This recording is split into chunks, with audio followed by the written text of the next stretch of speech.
Not that I was cheating on him, not that I was leaving him, not that I was stopping loving him. That, deep down, I think he almost took for granted. But not that folder.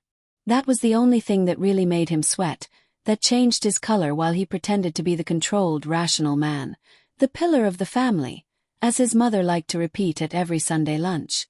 The folder was gray, anonymous, one of those made of thick cardboard, with slightly worn corners. It sat in the middle drawer of his study, the one he always kept locked, even though it was just the two of us in the house. In theory, it contained work documents. In practice, it contained the concrete proof of what my husband and his family really thought of me. But I found that out much later. At the beginning, it was just one more object in the silent theater of our marriage. An insignificant detail that was out of tune, but those off notes, if you pay attention, are always the first to tell the truth. Our life from the outside was perfectly acceptable. Tidy flat in a semi-central area, white kitchen with a quartz countertop that shone in photos, 2 bedrooms, a living room with a light gray sofa and a bookcase half full of novels I had chosen and half full of management manuals he had never finished reading. We both worked. I was an architect in a mid-sized firm, enough to pay my share of the expenses and a few small luxuries. He was an accountant in the family practice, Golly and Sons, even though officially we didn't have any children yet. We're thinking about it, we used to tell people who asked. In reality, he had already decided without telling me. Not yet, not now. Let's see how things go. Elastic phrases, always ready to be stretched a bit further, like the promise of a holiday you never actually book. At the table we talked about everything and nothing. Market trends, incompetent colleagues, traffic on the ring road, my mother who exaggerated, according to him, about her ailments. We never really talked about us. When I tried to shift the focus, he had a gentle and surgical way of shutting down the conversation. He smiled at me, reached out his hand, brushed my fingers and said, "We'll talk about it at the weekend. I'm exhausted now, love." Then at the weekend there was always something. His parents, a lunch, a dinner, a birthday, the match on TV. His mother who needs me to help her with the accounts, just half an hour. Time for us was always waiting for a better moment that never came. Luca's study was his kingdom. A narrow room with a large walnut desk, 2 chairs in front for clients, even if he rarely received them at home, and a filing cabinet against the wall. On the desk, the only thing he really left in a mess were the post-its. Yellow post-its with numbers, names, deadlines. Pink post-its with to-do lists. Blue post-its with half-finished phrases I never understood. And then, in the middle of the wall, a horrible painting, a seascape bought at a parish charity exhibition. I asked him only once if we could take it down. He looked at me as if I had suggested knocking down a load-bearing wall. "It was my dad's," he said. "Leave it there." His father had been dead for 3 years, but he still breathed in our house. In the phrases, in the unspoken rules, in the "this is how you do things," in the pauses. The gray folder, at first, was just one more element in that decor. I saw it when he, rarely, left the drawer slightly ajar by mistake. A gray edge, an elastic band, a blank white label. Nothing special. But it's never about the object itself. It's about how someone looks at it. And when he noticed my gaze passing over it, he had a micro-reaction. His jaw tightened. His hand slid down to shut the drawer with a movement that was meant to look casual but was too quick. The first time I didn't notice. The third time I did. By the 5th, I understood that whatever that folder contained, for him it was worth more than any marital vow. The first real crack, though, wasn't the folder. It was a phone call. A Thursday evening in March while I was making dinner. Pumpkin and rosemary soup, my long winter speciality, as he used to call it. The landline, which almost never rang, started trilling on the console in the hallway. My hands were orange with pulp, the knife in my left hand, the stock simmering gently. "Luca, can you get that?" shouted. No answer. I could hear him in the study, the door ajar, the faint echo of his voice on the phone. So it was his mobile. The landline kept ringing. I wiped my hands as best I could and grabbed the receiver. "Hello. Good evening, am I speaking to Mrs. Conti?" Mrs. Conti was me, ever since I had given in and taken his surname, for simplicity. Yes, speaking. Good evening, this is the office of Notary Neri. I'm calling to confirm the appointment on Monday at 10 for the reading of the will of Mrs. Teresa Rinaldi. Ms. Golly asked us to inform this number as well. I felt a strange emptiness in my stomach. Teresa Rinaldi was my aunt on my mother's side, my mother's older sister. Widowed, no children. She had died 2 months earlier after a long and quiet illness, like everything in that side of the family. I'm sorry, there must be some mistake, I said automatically. I haven't made any appointment. The appointment was made by Mr. Luca Golli, your husband, in his capacity as... The boy on the line leafed through something. Tax consultant to the interested party. I see. I smiled into the void, even though he couldn't see me. I confirm, thank you. Hung up. I stood there for a second with the receiver in my hand, listening to the muffled sound of the TV in the study, the fake laughter of some host, the bubbling of the pot in the kitchen. My husband had made an appointment with the notary for the reading of my aunt's will. Without telling me. As a tax consultant to the interested party. Which interested party exactly? The party that would inherit something. That is me. Theoretically. I said nothing that evening. I cooked, set the table, listened to him tell the same story for the third time about a client who didn't understand electronic invoices. I laughed in the right places, as you do when you've been married long enough to know exactly where to put a laugh to avoid a pointless argument. I waited for him to mention the notary. He didn't. When he went to take a shower, I slipped quietly into his study. The door was still ajar. On the desk, the laptop was in sleep mode, the white power light pulsing faintly. I didn't have the password to his computer. Or rather, he thought I didn't. I had seen it once, reflected in his glasses when he typed too slowly. His father's name and year of birth. Consistent, for a man who still dressed according to the aesthetic rules of his dead parent. I placed my fingers on the keyboard, my heart beating faster at a gesture which, if we'd been happy, would have been pointless. I typed. Julio 1957. The computer woke up, obedient. No bomb, no alarm. Just the desktop with the usual icons. I wasn't looking for anything specific. Or rather, not yet. I opened his email. The sent folder stared at me like a locked room that suddenly swings open. I scrolled. There it was. 3 days earlier, emailed to Studio Notary Neri. As anticipated over the phone, I confirm that my wife, the direct heir, and I will attend on Monday 21st at 10 a.m. for the reading of the will of Mrs. Teresa Rinaldi. I take this opportunity to remind you of the documentation attached in folder CR, useful for clarifying the financial and personal situation of the aforementioned heir, should it be necessary for any suspensive clauses or special conditions. Folder. CR. My initials. Chiara Rinaldi, before I became Conti to satisfy Mr. Golli's sense of order. I snapped the email shut, as if he could appear behind me at any moment and catch me red-handed. But the sound of running water in the bathroom was still constant, a liquid wall between me and him. My gaze slid to the filing cabinet. The door was closed, but the middle drawer, the one where the gray folder lay, had the key still in it. Mistake. Distraction. Or maybe a test, who knows. I walked over. Each step seemed to echo on the parquet. I took the key between my fingers and turned it slowly. The click of the drawer unlocking gave me goosebumps. I opened it a few centimeters. There it was. Gray cardboard, taut elastic, blank white label. Picked it up. It was heavier than it looked. Like all things that contain truths no one has the courage to say out loud. I didn't have time to open it. The sound of the shower stopped. A last trickle of water was still running through the pipes when I snapped the folder shut, slid the drawer back in and turned the key. I just about made it back to the kitchen, heart in my throat. Luca came in a few moments later, hair still wet, wearing the usual gray t-shirt.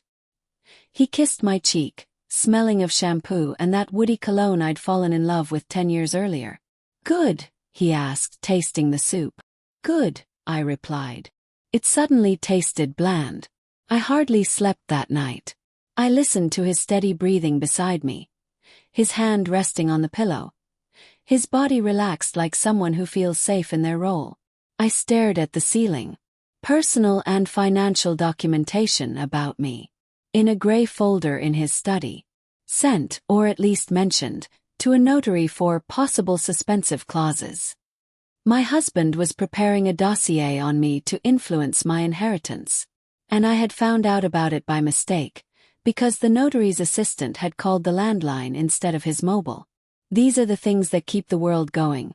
Tiny mistakes by people doing their jobs without thinking too much. On Monday, outside the notary's office, my mother was shaking. Not with cold. It was April. But with that subtle anxiety felt by people who have always had little and suddenly find themselves fearing they might lose even the little that might be coming to them. "I don't want anything really," she kept saying. "If your aunt left anything, it should be for you. I have my pension, I get by." Luca reassured her with that calm voice he used with indebted clients. "Ma'am, you'll see it will all be straightforward. The notary is a serious professional. There's nothing to worry about." He didn't mention he had known him for years. He didn't mention he had already sent him a preview of my life in folder form. The reading of the will was brief. Aunt Teresa, meticulous and organized, had divided everything into paragraphs. A few pieces of jewelry to my mother, a smaller sum to a charity, and the flat she had lived in for 40 years to me. Because Chiara has always had an eye for spaces and will know how to make good use of it, as the attached letter said. The sentence moved me and hurt at the same time. I hadn't cried at the funeral, but in that moment, with her voice reaching me on paper, I felt something crack. It was afterwards, when my mother stepped out to take a call from her doctor, that the notary dropped the first bomb. "There's just one point I'd like to clarify if you don't mind," he said with a polite smile. "Mr. Golly kindly provided me with some documentation about the, let's say, psycho-emotional situation of Mrs. Conti. Nothing pathological, of course, but it is important to understand whether there are any conditions that could, in future, lead to disputes." Turn to Luca. He looked at me with that mask of benevolent concern he had learned from his mother. "Love, don't get upset, it's just to protect you. You know you've been a bit under pressure these last few years."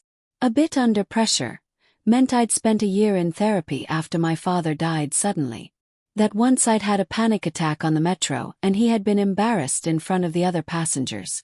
That at certain times I worked too much and slept too little. Nothing that justified a folder. Unless someone wanted to build a story on top of it.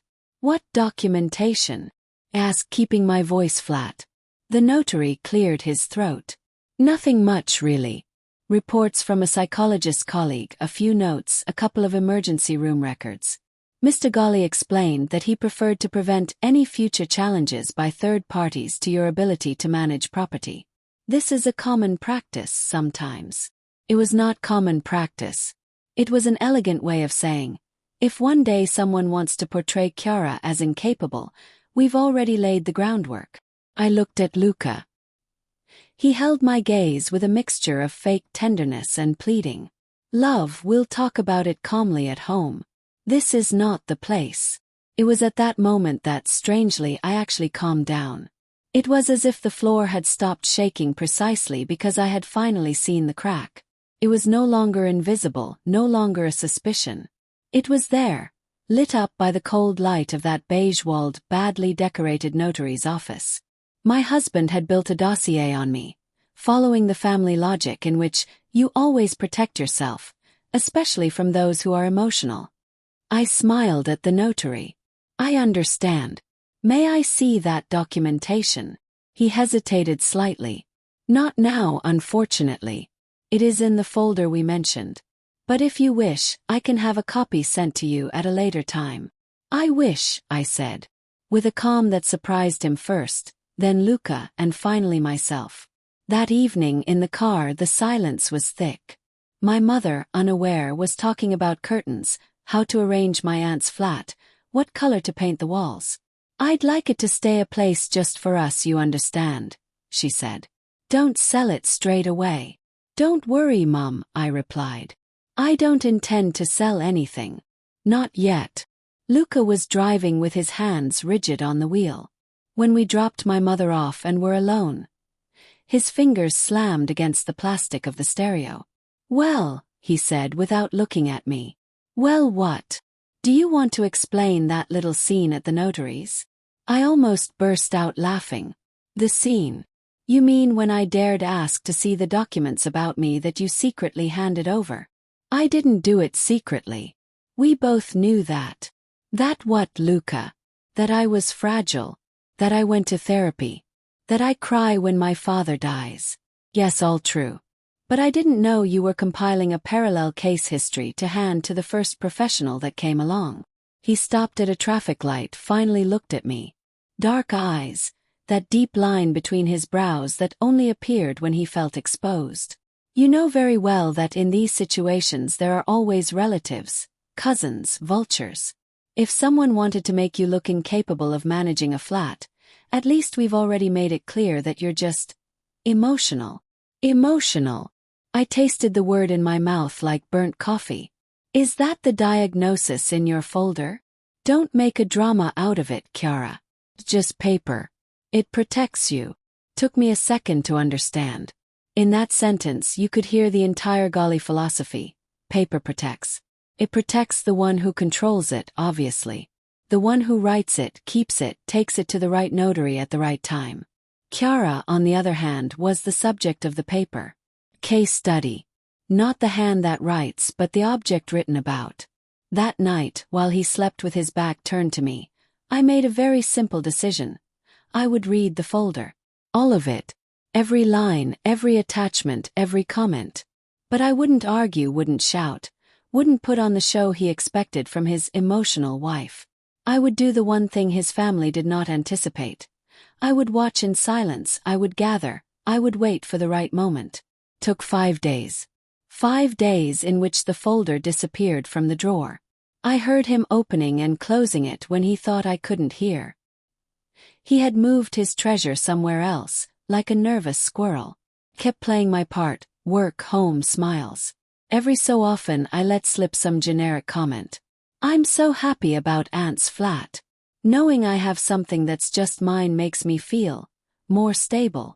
The word stable always made him tense up for a second.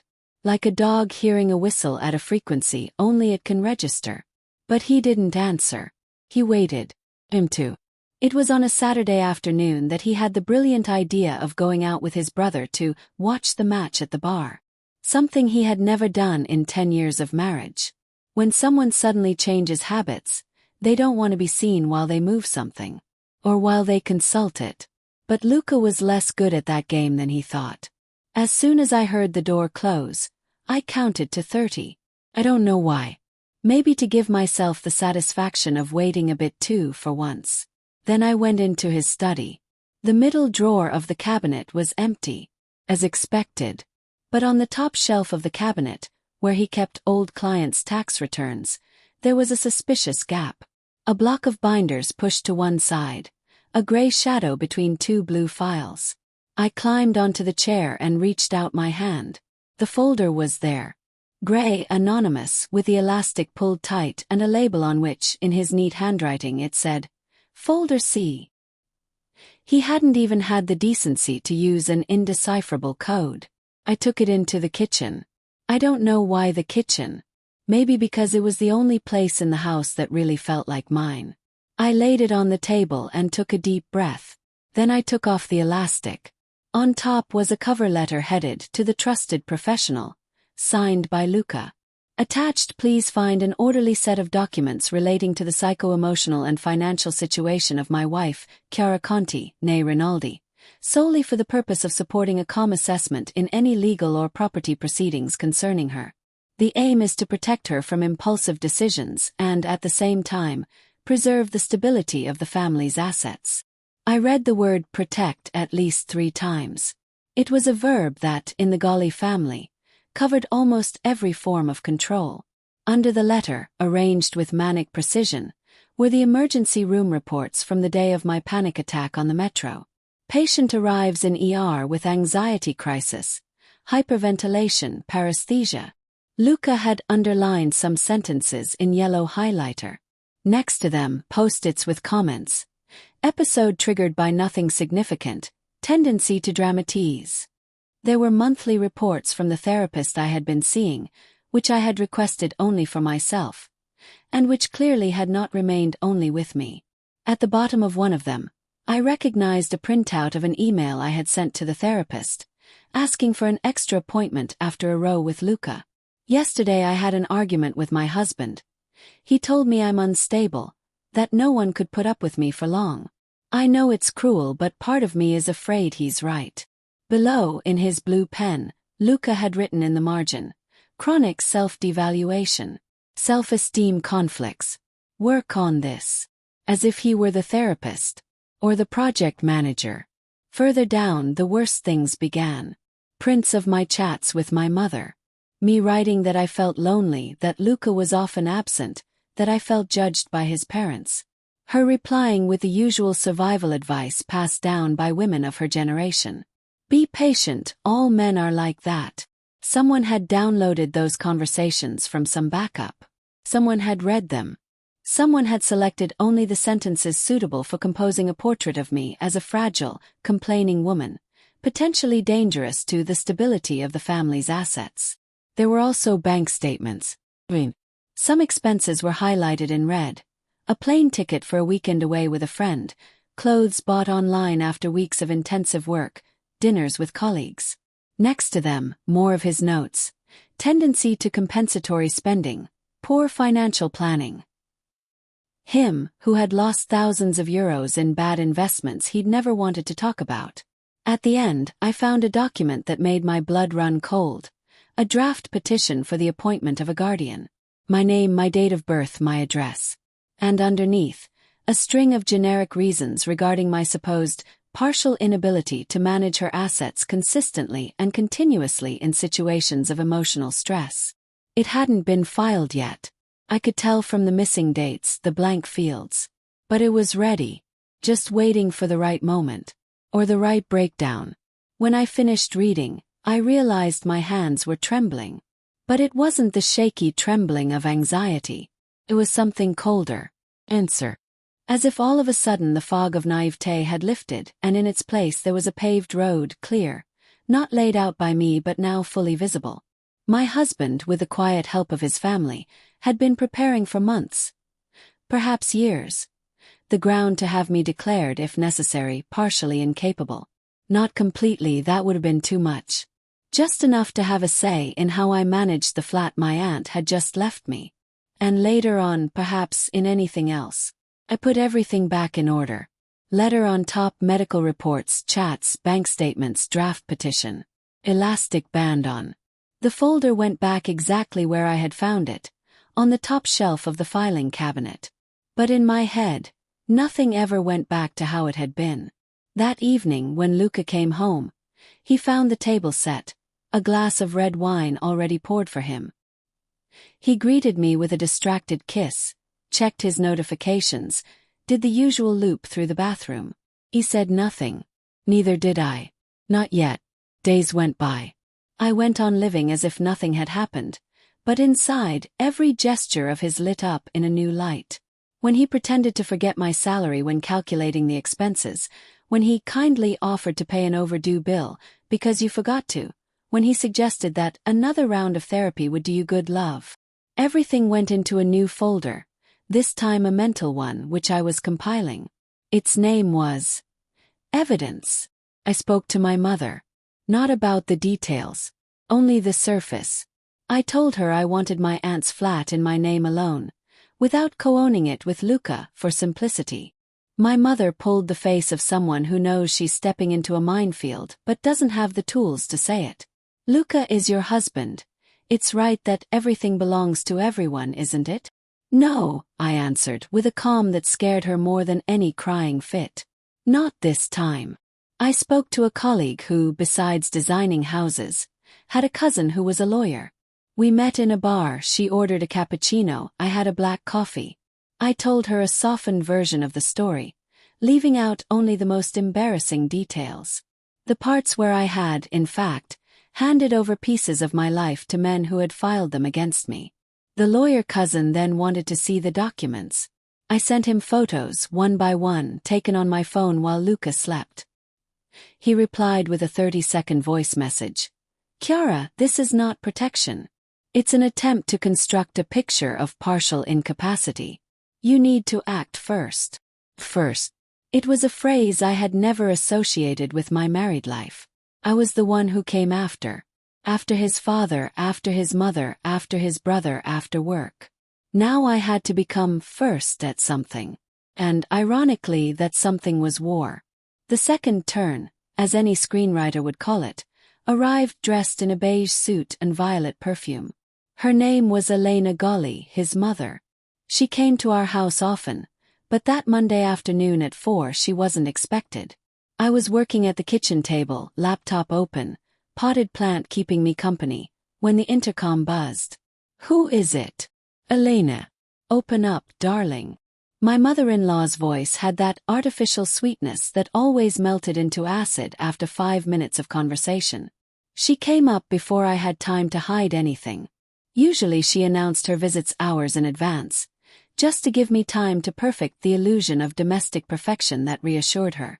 Not that time. She walked in with her leather bag on her arm, a thin file in her hand.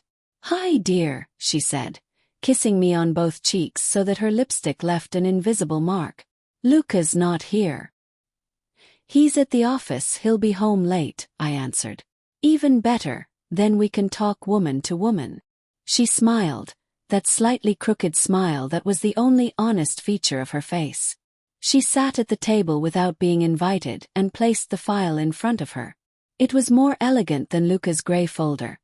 Cream-colored card, a thin elastic band, a typed label. Draft family agreement. Rinaldi apt, it said. Chiara, she began, tucking a perfectly dyed strand of hair behind her ear. I just wanted to run a proposal by you, so that when Luca brings it up this evening it won't feel so sudden. Sudden like the folder he took to the notary. I asked, not taking my eyes off hers. She blinked. Just once. Like an insect registering a change in light. Ah, so you know already. I know my husband put together a dossier on me. Not yet what you think of it. Lena sighed. Chiara, you know I care about you, don't you? No, I replied calmly. I've never known that, in fact. But let's pretend. What did you want to talk about? Her smile stiffened ever so slightly. Her voice stayed syrupy. This flat of your aunt's. It's a big responsibility. And you, at the moment, are a bit vulnerable. Emotional, I suggested. Exactly. There's nothing wrong with that, dear. The point is that such an important property might be better managed if it were formally in the name of someone more structured. She nudged the file towards me and opened it. Inside a few pages. At the top, a title. Agreement for transfer of share in real estate, with my name and Luca's. The proposal was simple. I would transfer to my dear husband 50% of the flat in exchange for a symbolic sum, justified as wanting to share the marital assets fairly. The rest was a festival of clauses which, translated, meant, if one day I wanted to sell, rent, renovate, or even just change the curtains, I would need his signature. It's a form of protection for you, Elena repeated, as if the script was the same for everyone. So that if one day you find yourself in difficulty, Luca can take care of everything without any problems. Why couldn't he take care of it if the flat stayed in my name only? Yes. He's already my husband. He already has 1,000 implicit powers over my life. She smiled with the arrogant patience of a professional hypocrite. You know very well that the law is complex. That's why we have notaries, lawyers. Luca deals with them every day. Trust him. I looked at her. In front of me was the woman who, on our wedding day, had taken me aside to whisper, "Welcome to the family, now you're one of us." At the time it had sounded affectionate. Now it sounded more like a mafia threat. Can I take this document to my lawyer? Yes. She tensed slightly. Chiara, there's no need for lawyers. We're a family, not a court. For a family that compiles clinical folders on its members, I'd say a few lawyers are starting to be necessary. A flash of pure irritation slipped through. You're misunderstanding everything. Luca only cares about your well-being. We all do. We know you're sensitive. And we'd hate for you to make decisions that you might regret. I leaned back in my chair and crossed my arms. Elena, let me ask you a very simple question. If I sign this agreement and in 2 years' time you and your son decide I'm too emotional to handle the rest of my property, what happens? She smiled. That won't happen. You're the one imagining things. I didn't ask what would be right. I asked what would happen. And shadow flickered in her eyes. Very quickly, but it was there. She didn't answer. She shut the file with a sharp gesture. Talk to Luca, dear. You'll find the best balance. Let's not make a drama out of everything. When she left, the flat suddenly seemed bigger. As if she had taken a piece of toxic air away with her. I stayed alone at the table, the file still there, the lawyer's sentence from the bar echoing in my head. You need to act first. That night, I waited for Luca to fall asleep. His breathing grew deep, regular. His phone on the bedside table flashed a notification. I picked it up, entered the code I knew. Our anniversary date, perfect irony, and opened the mail app. There was a recent email to his mother. Elena will bring her the draft tomorrow. Let her speak first. Chiara will calm down. If she insists on a lawyer, we still have the folder ready. She can't say we didn't protect her. That sentence was the point of no return. It was no longer just about a cowardly husband who was afraid of my emotions. It was an entire family that had built a narrative in which I was the weak link to be fenced off, controlled, managed. And now that there was a flat in the historic center at stake, they weren't satisfied with just whispering it among themselves. They were putting it in writing. The decisive confrontation didn't take place in the kitchen, nor in the bedroom. It took place, as it should, in an office. Not Luca's, though. That of my colleague's cousin, the lawyer. I invited Luca with a simple excuse. I'd like you to come with me to clarify some things about the flat with a neutral professional. That way we'll all sleep better. He agreed. Not because he trusted me, but because he was convinced he held all the cards. Literally. The office was on the 3rd floor of a late 19th century building, worn marble stairs, a discreet plaque next to the door. The lawyer, a man in his 40s with tired but very sharp eyes, welcomed us with a neutral smile. We sat down. I on the left, Luca on the right. The table between us was polished like a playing field ready for the match. So, Mrs. Conti, you've mentioned a draft property agreement, the lawyer began. And some personal documentation concerning you. Luca jumped in at once. His professional tone well rehearsed. Yes, but let me just clarify that this is private material, which exists only to protect her. There is no contentious intent. The lawyer nodded. I'm sure. It is precisely to avoid any misunderstanding that I asked your wife to bring me a copy of everything. Luca turned to me. You gave him a copy. Without telling me. I looked him straight in the eye. It's my folder, Luca. My name, my body, my mind. I don't owe you permission to read about myself. His jaw twitched. He tried to recover. Fine. But, colleague, you surely understand that an emotional wife can perceive as aggressive what is not. An emotional wife, I repeated quietly. You never get tired, do you? The lawyer opened the file in front of him. It was my folder, organized, photocopied, each document with a colored post-it. I've read everything, he said. And I'd like to ask you a question, Mr. Golly. When you write, chronic self-devaluation, in the margin of a private email from your wife to her therapist, in what capacity are you doing so? Psychiatrist, judge, notary. Luca blushed. It was just a note to myself. To understand. To understand what? Yes. How much you could use it one day. The lawyer slid his finger down to the draft petition for the Guardian. And this, may I ask, in what capacity did you draft it? Luca shifted in his chair. It's only a draft. Precaution. In case. In case. In case Chiara had relapses. Breakdowns. I have responsibilities towards her. Silence. The lawyer looked at me. I looked back. We both knew that was the key phrase. I have responsibilities towards her. Not with her. not together with her. Towards, as one has responsibilities towards a minor patient, an asset. I see, the lawyer said, taking notes. Now let me ask you a technical question, Mr. Golly. In the last 5 years, has your wife ever lost large sums of money? Sold assets without her family knowing?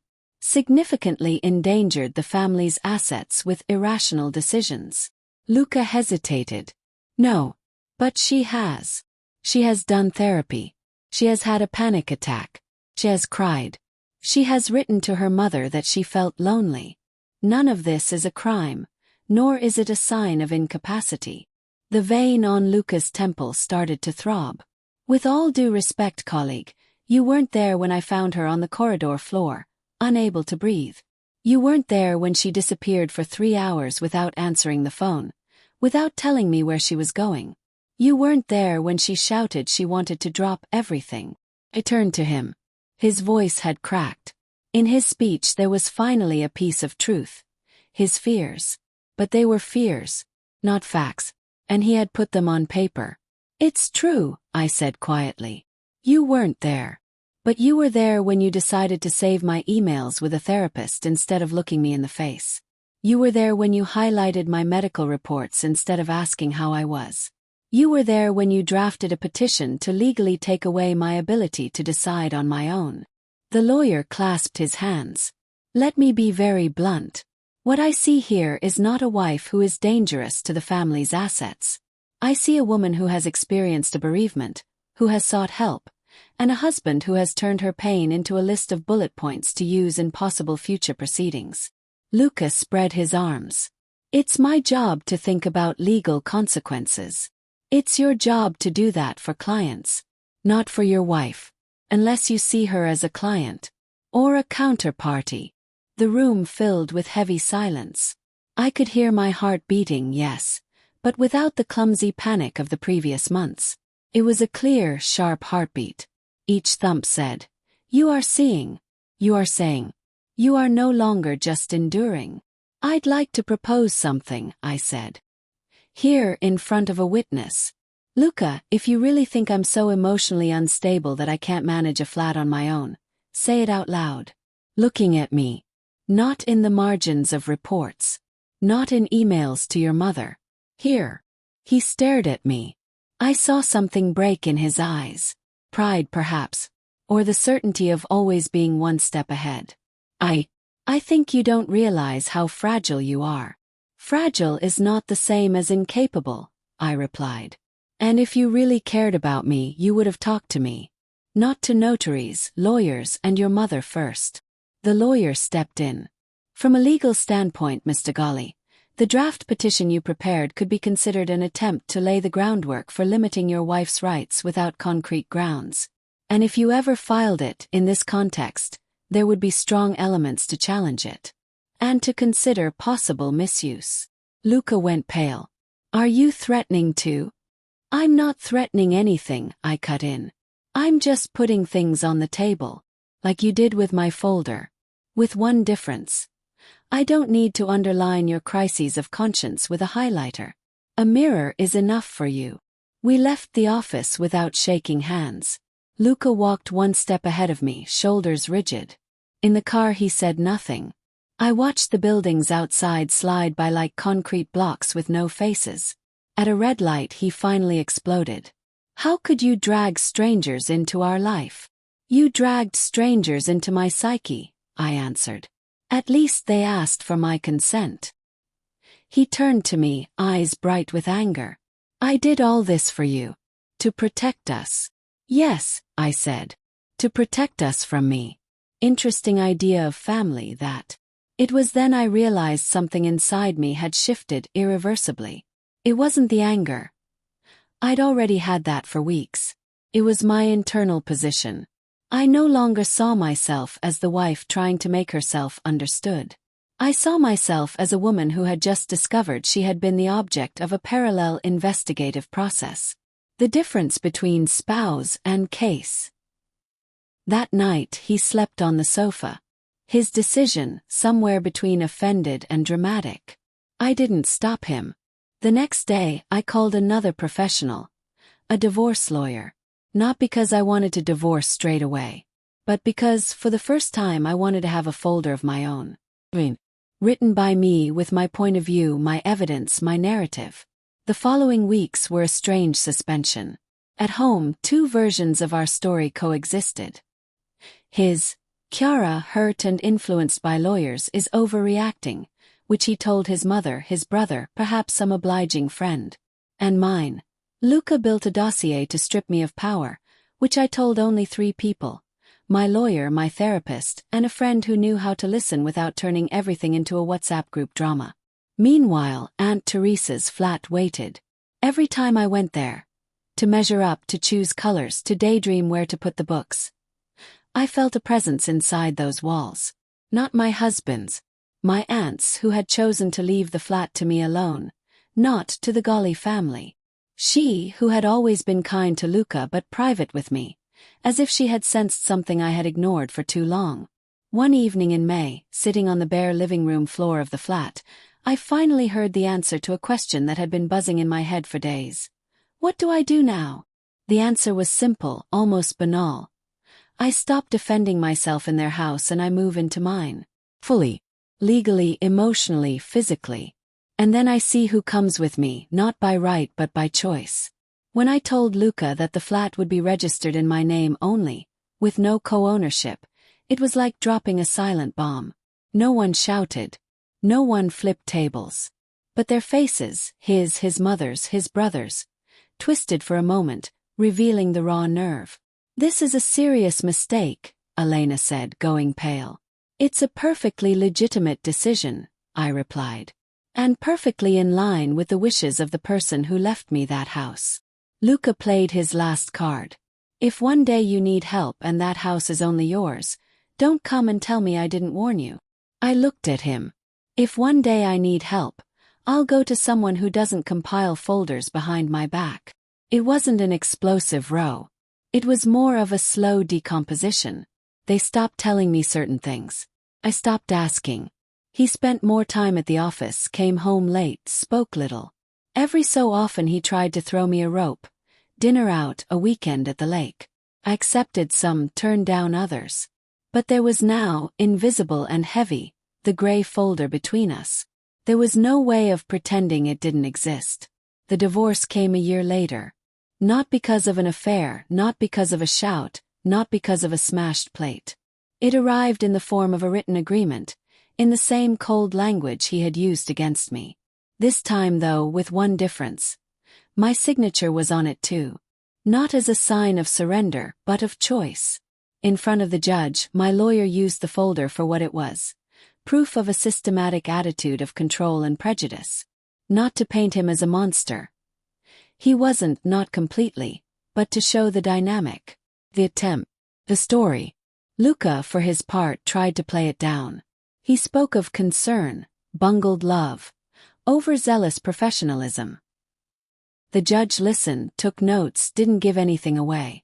But when he dismissed the draft petition for a guardian as vague, without clinical basis and potentially damaging to the dignity of the lady, I saw, for the first time, a real flicker of shame cross my husband's eyes. Aunt Teresa's flat remained mine. Our marital flat was sold. We split the proceeds, less than the emotional value that was no longer there. He moved back, theoretically, to his mother's for a while. I moved, with 2 suitcases and a disassembled bookcase, into the home that had my birth surname on the contract. Rinaldi. A detail that made me smile the day I put my pen to the paper. Took me months to unlearn the reflex to justify myself. To stop asking whether I had overreacted. To stop asking whether he really only wanted to protect us. Therapy helped. The right friends, too. The rest was done by all those mornings when I woke in a bed I had chosen, with sheets I liked, looking at the ceiling of a home that didn't belong to us but to me. And I didn't feel the weight of having to prove to anyone that I wasn't too emotional to decide whether to repaint a wall. Once, months after the divorce, I ran into Elena in the street. She was coming out of a pharmacy, clutching the little white bag as if it contained some crucial truth. She saw me, hesitated, then walked over. "Chiara," she said in that forcibly neutral tone. You've lost weight. I'm lighter, I replied. Maybe. She grimaced. You know Luca is still very hurt by how it ended. He could have ended up much worse off if I'd become his legal ward instead of his wife, I said. She blushed. You'll never understand how much we tried to protect you. Oh, I do, I replied.